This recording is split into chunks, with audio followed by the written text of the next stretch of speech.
Hey peeps, we are back. We are talking Love After Lockup, Life After Lockup, Season 4, Episode 38. Hey, before we get into the video, please do me the honors of subscribing to my channel, hitting the notification bell so you can always be notified when I post new content, hitting the thumbs up because that does wonders for my channel, and share. Thanks.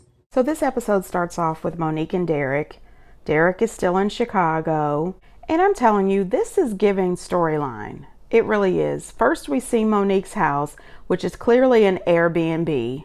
There's no photos hanging. There's nothing sentimental. It's clearly an Airbnb. Then you see her talking on the phone to her sister, talking about how Derek's phone got him in trouble and he slept downstairs and she slept in her room, but she was smiling at the same time. And how, if he's going to be cheating on her, she's not going to put up with it. She's going to break up with him, which we all know is a lie. This man has shown you time and time and time again that he is a cheater, that he doesn't really care that much about you if he's out here sleeping with 10 different people. Meanwhile, he's downstairs fixing breakfast for her, and he digs these roses out the trash that are not the same roses. The roses that she threw in the trash were big, long stem, fully bloomed, gorgeous roses. He pulls out these short roses that have the smallest little buds on them. And then when she comes downstairs, she says, "Are these the roses that I threw in the trash?" And he says, "Yeah, that's a damn lie." Not only that, who bought all those candles that he's got all over the place? Okay, a bunch of bullshit. Clearly, the Love After Lockup producers think that we're idiots. He tells her that she's got to trust him. She's got to trust him. And she says, "Well, give me the passcode to your phone." What kind of crazy shit is this? I never want to be this desperate for love in my life. I don't want to go through your phone. I don't want to go over the phone records as if I'm an investigator on forensic files. I don't want to track down your location. I don't want to do that in a relationship. I want to be able to trust that you are doing what you said you were going to do, and I want you to be able to trust me as well. This is too damn much. She's also checking his DMs on social media. You know what? The more and more they show Monique and Derek, the more and more I believe that this is a fake relationship and that they are just stringing it along so that they can stay on television. They are using this for their 15 minutes of fame and to travel around the country getting $3,000 a whop for interviews, allegedly. And that scene with him and Monique, the Ready Whip and the chocolate syrup, I don't know what happened, but all of a sudden my stomach just got irritated. I don't need to see this on my screen. I don't ever want to see this ever again. Then we see Derek and Monique going to the club. Monique's sister says, "Why is he going to the club? So you can watch him flirt with other women?" Listen, okay, I'm sure that he could definitely get away with flirting with other women in front of Monique for 2.2 seconds. And then she's going to be all over him and the women. They get to the club. It turns out they get there so early. Nobody else is there. She reserved a space for them. And he says, "Well, where are all the people?" She said, "Oh, they don't show up until about 1 o'clock. By the time 1 o'clock rolls around, they'll be at home in the bed asleep." The bottle service ladies are gorgeous. Okay, drop dead gorgeous. And I think that Monique is really pretty too. But her insecurities are on 187 million. The bottle lady is trying to have casual conversation while she's also pouring the drinks. And that's what you are supposed to do when you're a waitress. You want to be nice. You want to pour the drinks. You want to smile. You want to conversate because you want a big tip at the end. Monique says, "Our drinks have been poured. You can go on now." How rude. Derek is trying to hug on her. He's introducing her as his girlfriend. He's kissing her in the mouth, trying to calm her down. Next thing you know, she wants to take pictures. The bottle service girl offers to jump in the picture and take a picture with them. I don't know why she did that. I think production probably egged her on. Next thing you know, Monique has got an attitude. Derek says, "Why are you so upset? I told her you was my girlfriend. I hugged you. I kissed you in front of her." And then we see Derek asking for permission to go to the bathroom. Then he's in the bathroom with the bottle service girl. Does he know he could get somebody hurt? Y'all could get arrested. This is ridiculous. Derek has got to quit fooling around with Monique. You about to get somebody hurt for sure. Then when they get back to the house the next day, he's talking to her something about she promised him while he was in jail that she will allow him to have a threesome.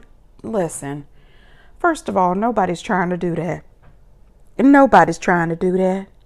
I mean, peeps, get down in the comments. Is any of you trying to be the third? I mean, seriously. Derek, please quit messing with us. We are not in the mood for this. When her sisters show up, the sister said, is your sister here? Because she's in my comments. She's threatening me. And he says, well, you know she's crazy and X, Y, and Z. Derek, listen, we sick of you and your family. I'm sick of this fake ass storyline. I am over Derek and Monique. I'm over Derek and Monique. This is just ridiculous. Monique, your insecurities are killing me. You know good and damn well that Derek can have 6711 women and you are going to take him back each and every time. You have proven that you are always going to take him back. Listen, like I said last week, if you're going to continue to allow him to cheat on you and then come back just because he gave you some good community dick, then let that man cheat in peace. I'm sick of the shit. And did anybody for any second think that Derek would not find a way to talk to that little girl? I had no doubt. I had no doubt. Sean and Sarah. Sean is doing too damn much. He really is. He is still upset over Sarah and Anthony, which is something to be understood. You know, I understand that.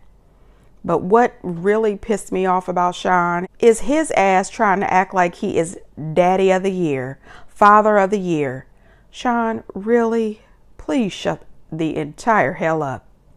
Sarah is telling him that she and Anthony have decided that they would like to tell Abby that Anthony is her father. Sean says, well, I was going to adopt Abby. We wanted her to have our same last name. I said, wait a minute. Number one, did you think that you could adopt Abby without having Anthony sign off? And number two, you don't take care of your kids that you had with Kelly. You know what? It's like a war between one deadbeat and the next. You are a deadbeat, Sean. The same as Anthony. What entire hell are you talking about? You're pissed off at Anthony for wanting to be in his daughter's life because you wanted to be super daddy. You wanted to be her father. How about your father, your kids in Las Vegas? Oh my goodness. And Sarah and Anthony throughout the whole thing, they're trying to act as if they were not attracted to each other. Sarah, we saw you not wanting to give the sex to Sean because you were thinking about Anthony. We saw you putting on that ill matching makeup because you wanted to look attractive for Anthony. We saw that. Personally, I feel when Anthony made that comment that if he wanted Sarah back, he could have her. I think that that is 100% true. I think that if Anthony continues to remain sober and gets a job and shows that he is stable and that he can support her and the two girls, Sarah will drop Sean's ass faster than you can say fast because that girl really would like to be with Anthony. Sean even admitted it. Sarah has told him multiple times that all she has ever wanted is for Anthony to get sober. Well, now he is sober. He is younger than Sean. He's more attractive than Sean. And she's, always been in love with him. Sean is upset. He doesn't want to be bothered. What's the rush? Why do you want me to meet him? Why am I a part of this now? Which is valid questions, because if Sean hadn't got the answers out of you, you would have never told him about Anthony and you would have went ahead and continued to see Anthony with Abby this whole time. Sarah, you are not fooling anybody. I think that Sarah has been enjoying this. She enjoys the fact that Anthony is there for her and Sean is there for her too. I think she enjoys that Sean is jealous of Anthony and that Sean is worried about losing her. When Sean walks up, Anthony says he is old as hell. Honey, now listen, he said Sean was old. I didn't say Sean was old, okay? But Sean's older than them. Anyway, he says Sean is old and he is not Sarah's type at all. Sean then walks up, won't shake the dude's hand. I said, Sean, right there, you are showing your insecurities. A grown man would have walked up there, shook this dude's hand, and pretty much just explained, hey, I know that's your daughter. I'm not trying to interrupt you being in your daughter's life, but you need to know that this is my wife. Okay, you can have all the time you want with your daughter, but this is my wife, and just let it be that. But no, here goes Sean trying to talk down to Anthony about why are you back in her life? All of a sudden you want to be a father? Really, bitch? What about you and these kids? Okay, you've got kids. When's the last time you seen them? And I'm not talking about the one that you play video games with on the FaceTime. What about the rest of your kids? And can you imagine Sean's children watching this show and seeing Sean flip out over Abby? I mean, seriously, get out of here with this. After Sean gets finished throwing this fit, he storms off, and I said, oh, he's going to cry in the car. Anthony says that he was pissed that Sean didn't shake his hand. He felt it's disrespectful, and that if he wasn't sober, he would have whooped Sean's ass all around that park. You know, listen, could he whoop Sean's ass? Probably. Should he whoop Sean's ass? No. Both of you are deadbeats. I'm just saying. And the fact that Sarah is just sitting there acting as if she's parent of the year. No, ma'am. You didn't raise Abby either. You've been out of jail for what, a year? But otherwise, you were in jail the whole time. Your mom raised Abby. So the three of you absolutely know nothing about being a good parent. This is a bunch of crap. I'm tired of them. Sean says that he was hoping that when he got there, he would find out that Anthony was not clean and sober. So he was wishing that this boy was not clean and sober. And you know what, Sean? That's terrible. You should never wish bad on anybody. Never. You know, I'm happy that Anthony is clean and sober. I hope he remains on the clean and sober track. I hope that he does become independent and able to take care of himself and Abby. I never wish anybody, to break up somebody's marriage. If Sean and Sarah can make it work, let it work. But if not, good luck to Sarah and Anthony, because I have a feeling that they're about to be a family of four, and Sean is going to head his ass back to Las Vegas to still not be a good father. Anyway, Sean gets out the car and comes back, and he apologizes to Anthony for not shaking his hand and says that he definitely wants, things to work out between Anthony and Abby. They want to be good co-parents. I said, Sean, you're only apologizing because you don't want Anthony to dick down Sarah, but it's not going to work. It's not going to work. If Sarah decides that she's going to do it, she's going to do it no matter what happens. I think that Sean and Sarah are doomed for failure. I'm wishing the best of luck to Anthony and his sobriety. But most of all, I hope that the three of these idiots can pull it together for the sakes of these two little girls, Justine and Michael. So, honey, listen, I seen where Mocha recently got arrested for shooting an intruder. He was doing some sort of live interview and somebody busted into his house, broke into his place, and the next thing you know, he shot them. To me, it sounds like a clear case of self-defense. No charges have been pressed against him as of yet. We'll have to keep watching that story. So we know that Michael and Justine are still out in Vegas, and Justine is still upset. She's upset about Michael possibly taking off his ring and acting as if he's a single man when he has, a wife, and then they have 7 kids and 1 on the way. What I would like to say is Justine looked gorgeous, okay? They are out there walking in the rain. She's got one of those good golf umbrellas. Her makeup is beat. Her weave is on point. I said, oh, wow, Justine is looking great out here. Anyway, Justine let him know that him taking off his ring and everything and then traveling with his music is making her feel like a single mom. She says, you say that you weren't there for your kids because you were in jail, but the truth is you weren't there for them before you went to jail. I said, oh shit, wait a minute. Talk about calling a man out. Now I would just like to say in my Candy Burris voice, nobody cares. Nobody cares. Listen, honey, nobody cares. Nobody cares about you being married. Nobody cares about you wearing a ring. If we like your music and we think you're hot, we're still going to watch you. We're still going to listen to your music. If you are an actor or an actress, people don't care if you're married. If your talent is good, we are there for it. We don't give a shit. Post the pictures of your kids and your wife on your Instagram. Stop playing with us. Not only that, you and Justine got married on a national syndicated program. We don't give a damn. We know that you're married. Move forward with this shit. Michael tells Justine that he's going to make this decision based on how he feels. And that there is the problem. You should not be making this decision based on your feelings. You should be making this decision based on the feelings of your entire family, your wife, your 7 children, and the one on the way, not just you. The next day, Michael says that he's not going to take off his ring. After seeing how Justine felt and how she was crying, she was upset. He said that he didn't want to make her feel like her exes made her feel, and then they go out looking for houses. He comes back and tells us that their budget is $600,000 because he's getting royalties from his music and his sneakers are selling. Now listen, honey.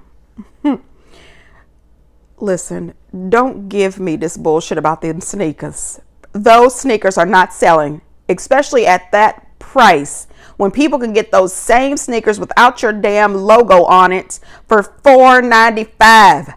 People are not paying $1,000 for those ugly as shit sneakers. I'm just saying. Now he says that he's got music royalties. Now listen, I don't know. He did say last week that he was performing at the Latin Grammys. So maybe his music is selling. It's just selling in a different country. And maybe, you know, if he was performing at the Latin Grammys, somebody likes it. It's not us. We not loving it here in the U.S., but somebody else is loving it. Now, somebody out on social media went and Googled his net worth, and it says he's worth $50,000. I didn't Google that. I just happened to see it.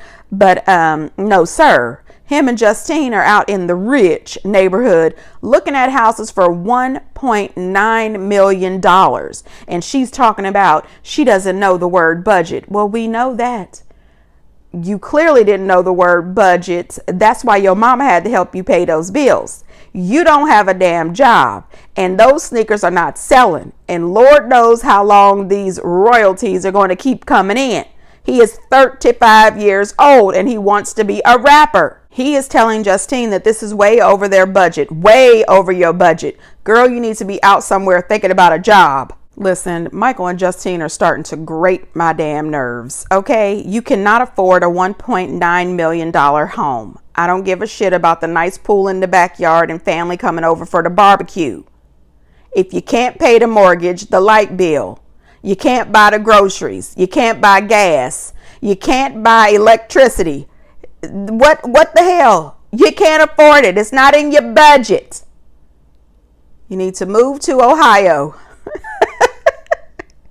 You need to move to Ohio with your $600,000 and buy yourself a nice $250,000 home. Quit playing with people. We sick of it. Now, Amber and Puppy is on here. I'm about to start treating Amber and Puppy with my reviews the way I treat Marcelino and Brittany. I really just don't give a damn. So Amber decides to bring Puppy home. And I felt from the beginning this is a bad decision. Why are you bringing her home when you know that TC clearly doesn't like her? He has said it multiple times that he does not like her, which makes zero sense to me because Puppy and Amber are the same person in so many ways. When they finally get to the house, TC does tell Puppy that she is welcome in his home, just her bullshit is not. I said, well, that definitely would make me feel welcome. I'm just saying. TC agrees with all of us. He doesn't think it's a good idea for Amber to be a partner in the bar because he says that she has a drinking problem. And I said to myself, I said, well, if you know that she has a drinking problem, why are y'all sitting there doing shots? Why do we always see you and her doing shots? Why are y'all always sitting there smoking and vaping and taking shots? You supposedly love her the way you claim to. Why wouldn't you be talking to her about getting some help? Why wouldn't you have cleaned out your entire liquor supply at your house? Why wouldn't you try to push her towards getting healthy and drinking more water? Something. You know what I mean? You got to start some damn where. And I would like to know, what are you guys doing regarding her health, her mental wellness? And are you guys using protection? Because what happens if she gets pregnant again? Then you'll end up down at the abortion clinic again? They have zero communication in this relationship. Amber then comes out. She gets into this big argument with TC because Puppy does bring up to her that she feels that she has a drinking problem. And then I said to myself, wait a minute, wasn't it just 2 seasons ago when Puppy was the one with the drinking problem? Are the writers rehashing this and just switching up the girls? Or is this legit? Because if it is, and I do believe that both of them have a drinking problem, they both need to be in some AA meetings.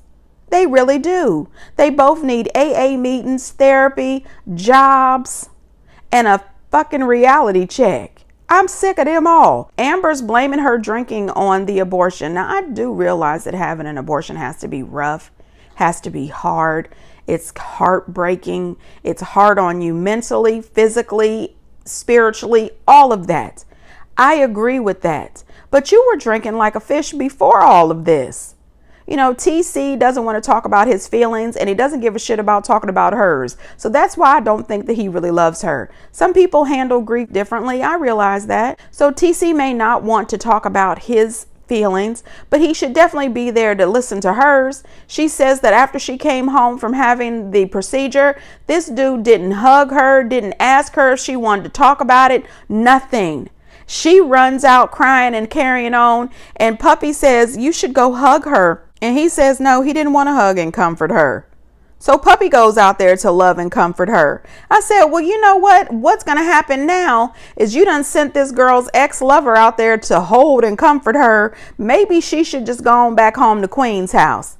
I think the plan should be pack up your shit, Amber, because you left your good job and your good living situation over there with Queen to move in with this ass who really doesn't give two shits about you, in my opinion. Pack up your shit.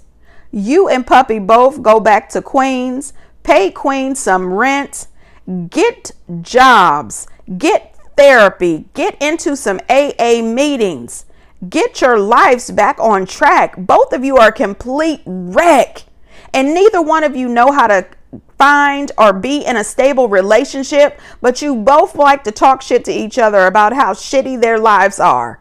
I am sick of seeing the two of them screaming and crying, fussing and fighting, then hugging and loving every season. Love after lockup, people, leave us alone. I'm just saying. Moving on. Taylor and Chance. Taylor is at the house with the kids. The house is a nasty mess. They've got those two jumbo dogs who spend more time at the door licking on the door, which is a no-go for me. Teach them how to keep their tongues off the door. That's gross. So the dogs are walking all over the couches. The kids are walking all over the couches. We're jumping, we're bumping, we're screaming. Too much. Anyway, Bobby shows up. Bobby is not in there with Taylor more than 2.2 seconds before Chance's ass storms in to talk. First of all, can you give these two sisters a minute? Nobody needs your ass in the conversation. Gosh, this man makes me sick. Taylor says that her and Bobby are going to go out for a little while to spend some time together. They need to have a conversation. She's going to take Mason, but she wants Chance to stay at home and watch the girls and clean the house. I said, oh, Lord, just the thought of him being at home with those girls make my skin crawl. She also tells Chance that he can't have any company. And he says, why not, Mom? And she says, because you're supposed to be watching the girls. I would have told him, you can't have company because you need to keep an eye on these girls and you need to clean this damn house. Now, when they leave, Bobby tells Taylor, she said, Chance looks like shit. And he acts like a piece of shit, too. Well, Bobby, we knew that. Thank you for saying it, though. Somebody had to say it. To me, Bobby looked clean and sober. She looks like she's dropped some weight, too. Bobby is looking good. But now she's really worried about her sister. She knows that this is not going to end well. They end up going to this little sad place to have a little lunch. I was wondering who's paying for the lunch. Anyway, she tells Bobby about Jessica and Tanya, the girl she found the text messages from. And in one of the text messages, he tells the girl that he has a crazy girlfriend who is creepy, who stalks him pretty much, tracking his location. I said, oh, girl, that could never be me. I am not going to spend all my day worried about what this dude is doing. I am not about to track you. It is not about to happen. I am not about to allow my self-worth to be attached to you and your bullshit and these text messages of you calling me crazy and creepy. That is never going to happen in my life. Please, Jesus, don't ever let that happen to me.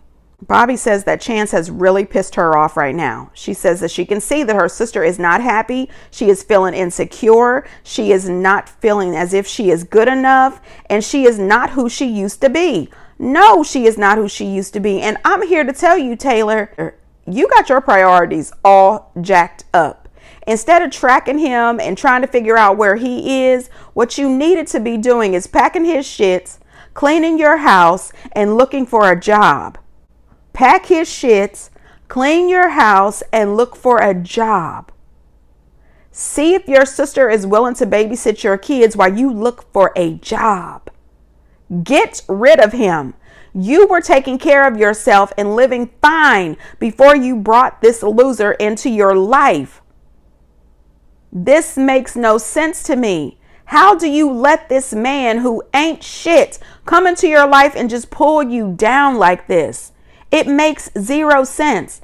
Come to find out, he has still not told this woman that he does not have a job, that he got fired. So now he's out here driving for Instacart and she's at home. One of her daughters is flinging around the F word and she don't know. She don't care. She's not noticing because she's on the GMC app tracking this dude's every move. What? Somebody with 4 kids and 2 giant dogs does not have time to be on your phone all day tracking this dude's movements. No, ma'am. The house is a mess. This dude, you got 4 kids in that house and a soon-to-be wife. I hope she never marries that idiot. And you have just now decided that you're going to do Instacart. You need to be doing Instacart, DoorDash, Uber Eats. You need to do everything that you could possibly do inside of that damn truck. You need to be delivering 16 hours a day and power washing somebody's house for the next 4 hours. I mean, seriously, this man makes me so sick. So while she's tracking him and carrying on, he's out there delivering, and then he invites some girl to meet him down at Daryl's bar. And here comes Taylor and Bobby. They on their way down to the bar to find out. I said, I hope they whoop his ass when they get down to the bar. Anyway, I said, you done worked Instacart all day, and now you're about to spend that money buying shots for this woman? See, I'm tired. This is some crap. You know what, Taylor, if you accept this and you allow this, this is on you. I'm not going to feel sorry for you. Not one bit. Lindsay and Blaine. So Lindsay is still throwing a tantrum. This grown ass woman is still out here throwing another tantrum because being an adult is too much. It's too much. She's on the phone talking to her sponsor, who at some point in the call tells her she needs to call her back. I said, what kind of sponsor is this? But she's telling the sponsor that she's doing everything. She's shit talking Blaine. Blaine is out there listening to the whole thing. She says that he's not pulling his weight. She's doing everything. She can't do everything herself. I said, wait a minute. Last season, you were just telling us that Blaine was taking care of you. And now you got a job finally and it's too much.